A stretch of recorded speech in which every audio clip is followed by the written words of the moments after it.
of the things when you're away camping, a lot of people, they love a piece of fish, but they quite often don't quite get it right. So I thought I'd just share my simple way to do floured pan-fried fish. And the first key element is to have a decent stove that has really good pressure.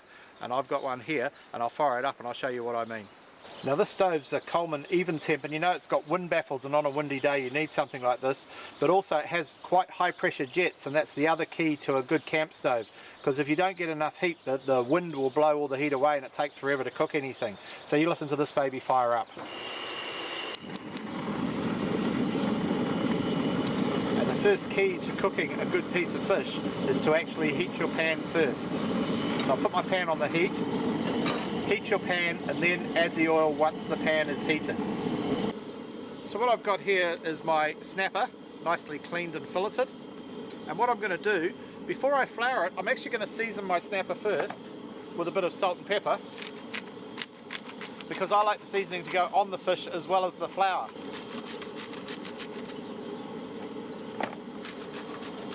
I've seasoned my fish. Now what I'm going to do is I've got some flour, about 2 tablespoons of flour, 2 fillets, and I've pre-seasoned this with salt and pepper. I keep it in an airtight container while I'm camping for 2 reasons: to keep the flies and bugs out, also to stop it blowing away in these big winds we've got. And all I'm going to do is just put my fillets in here, put the lid on, this is no mess cooking, and give it a shake, and that gives it a good coating of flour. Then I undo it, dust it off and put it in the pan. Dust off your fillets into the hot pan. You want to make sure you get rid of all the excess flour, because that can burn.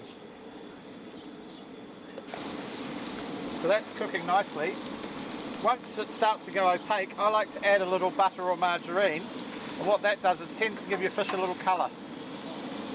You're looking for that nice golden brown colour. So I can see that this is opaque, almost cooked right through, and the thickness of the fish, I know I'm going to be able to cook it in this pan, so I know it's brown underneath as well. So what I'm going to use is tongs and a spatula to turn it carefully.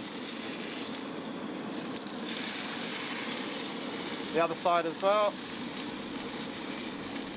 Now some people might squeeze a bit of lemon on it while it's cooking. I tend to squeeze the lemon on it once it's cooked, because if you squeeze it in there now, it'll create steam and make it go soft, and I like a little bit of crunch to my fish, so I'm going to serve it up.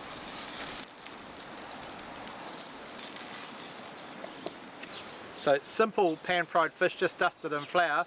Now it's come up, see it's all in one piece, it's not cracked or broken, and it looks absolutely divine, and I'm looking forward to eating it. Little squeeze of lemon.